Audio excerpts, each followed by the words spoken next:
Hi Scorpio, this is your love reading po. Oo. Ah, Huwag niyo kalimutan na mag-subscribe dito sa bagong channel natin. Actually, hindi to bago eh. Oo, last year to. So, now lang na active. So, abangan niyo po yung susunod na reading for Scorpio. So, nakafocus po ito sa reading for Scorpio. Oh, this is long reading. This is timeless reading. Tapos, yan. Huwag niyo kalimutan mag-subscribe at i-click yung bell notification po para malaman nyo na may bagong video kayo, Scorpio. At paalala lang po, kung hindi kayo naka-resonate, ibigay nyo po sa iba kasi general reading po ito. Kung naka-resonate kayo, comment down po kayo. Okay, and huwag nyo kalimutan i-share nyo itong video na ito. Kung pwede po. Okay, so isipin nyo po yung tao, person nyo, partner nyo, kung pwede din loss of connection sa isang tao na malapit sa iyo or yung ex nyo, yung iniisip nyo ngayon, isipin nyo siya para makuha ko yung energy niya. Tapos, yun, anong tawag dito? So, malalaman mo kung ano yung totoong, ano yung next step niya, next action niya. Malalaman mo yung ano yung nararamdaman niya, ano yung gusto niyang sabihin sa iyo. Pwede din sa manliligaw niyo ito, basta person niyo. Okay? Pwedeng andyan siya na okay lang kayo pero gusto mo malaman yung sa loobin, yung gusto niyang sabihin sa iyo. So, ready? Okay. Spirit guide, ano pa yung gustong sabihin ng person ni Scorpio sa kanila? I need 4 cards po.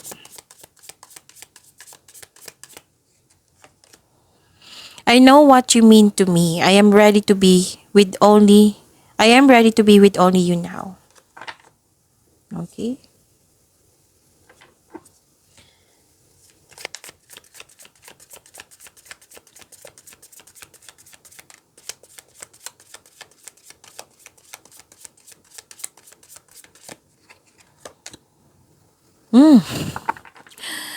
This is a second card na na second card na ito na nagsabi na andito siya. Andyan siya para sa iyo. Hindi kanya ready na siya para sa iyo or eto yun, ready na siya para sa iyo tapos I'm always here for you. So iniisip kanya yung iniisip kanya at gusto niyang ipaalam sa iyo na andito lang siya para sa iyo. Yun.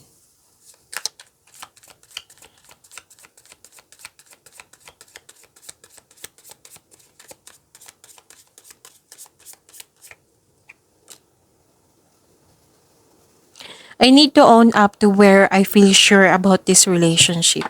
Gusto niya mag-isip ng mabuti regarding sa inyong connection. Gusto niya mapag-isa or magkaroon ng isolation para makapag-isip ng mabuti. Mag-reflect. So, yan.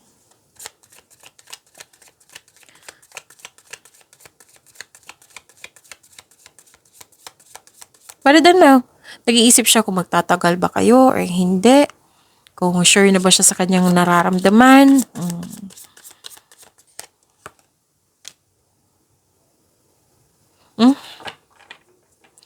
Sabi pa dito, I think that you are better off without me. Pwedeng nag-self-pity ito. Gusto nga niyang magkaroon ng time for reflection kasi naguguluhan siya, nabibigatan.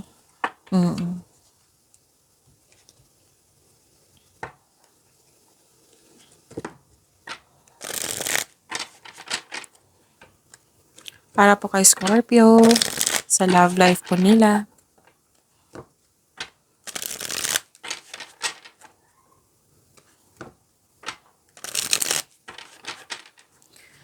Para po ito sa inyo, Scorpio, ha? Okay.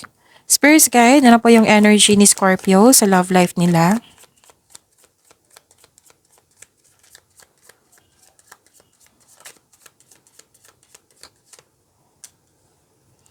And the clarification of this card po, para po kay Scorpio, energy sa love life nila.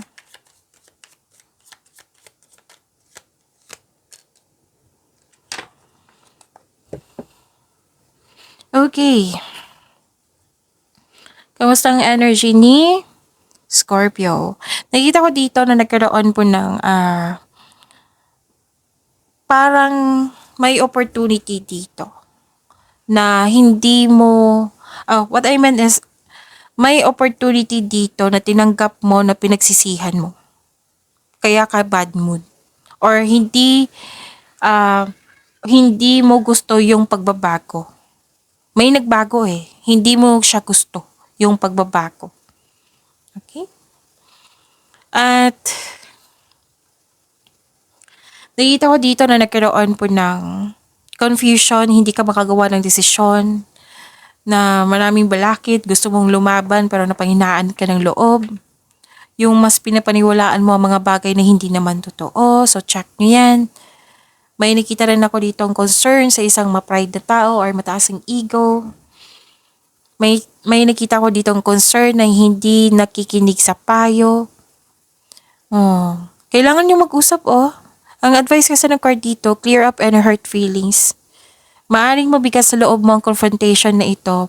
Pag-usap Kailangan nyong harapin to clear up any hurt feelings. Mag-usap. Spirit's guide, challenges na ma-overcome sa love life ni Scorpio.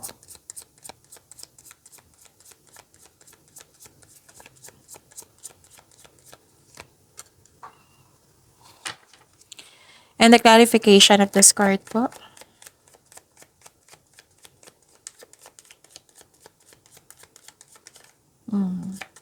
Oops.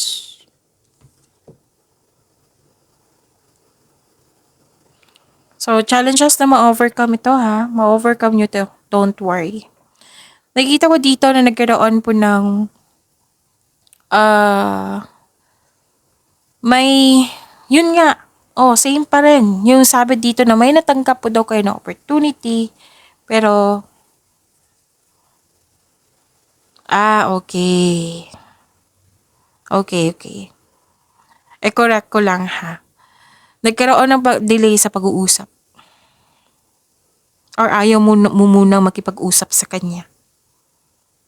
May pinupush kayong situation dito na hindi dapat kasi hindi pa time. So, it might be yung pag-uusap po. So, dalawang card na po nagsabi dito na uncomfortable kayo sa changes. Pero sabi po ng card dito na this is only temporary. Kailangan mo lang maghintay. Okay? May nakita ko dito, failure connection failure relationship. Nakita ko dito na nagkaroon po ng dalawang card na po nagsabi dito na nagkaroon ng delay or obstacle. Hindi kayo happy. Hindi ka kontento sa inyong status, sa inyong connection, sa inyong relasyon. So, disconnection to. Ilang beses na nag-clarify dito, 3 card na po. At dito rin. Pero may opportunity kayo na mag-usap talaga at the right time. Maging mapagpasensya. Kailangan ng mahabang pasensya 2 card yung mismo nagsabi dito na kailangan ng mahabang pasensya. Kasi nakita ko dito na ilang cards na po nagsabi na hindi kayo nagkasundo. Spirit's guide, ano po yung next action ng person ni Scorpio? Ano yung iniisip niya? Ano yung gusto niya sabihin pa kay Scorpio? Ano yung next action niya? Kamusta yung feelings din niya? Kamusta po yung energy niya? And the clarification of this card po sa person po ni Scorpio.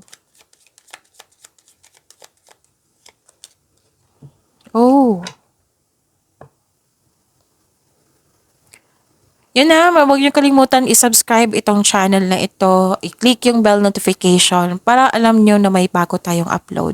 Okay? Maraming salamat po. Okay. sobra sa alak to eh. Oo, may sobra sa alak, may away, sobra sa alak. Kung hindi siya mahilig sa alak, partying too much. May away nga ako nakikita dito. Oh. Hindi nagkaroon ng pagkakaunawaan. May concern dito sa nakipag-inuman, nakipag-flirt, magkakaroon ng affair. Hindi siya okay. Emotionally drained. Hindi niya pinoprotektahan yung sarili niya, nagpabaya po siya. Tapos, okay. So, yun, may tampuhan daw kayo. Hindi daw kayo nagkaunawaan. So, may chances na kakausapin ka niya. Nag-decide niya ito na kalimutan na lang yung nakaraan. Na gusto niya magsimula kayo, mag-usap at magpatawad. Hingi siya ng tawad sa inyo. And, okay, may freedom dito eh. Nakikurious din siya sa inyong sitwasyon ngayon. Freedom nakikita ko dito. At hingi ng mag-uusap kayo. Gusto niya kayo ang kausapin at magkakaroon ng, hihingi siya ng sorry. Hindi siya takot. Hindi siya takot kahit i-reject mo siya. Hindi siya takot. Basta suyuin ka niya. Maghihingi talaga ng sorry tong taong to. Okay, so yun. Maraming salamat po.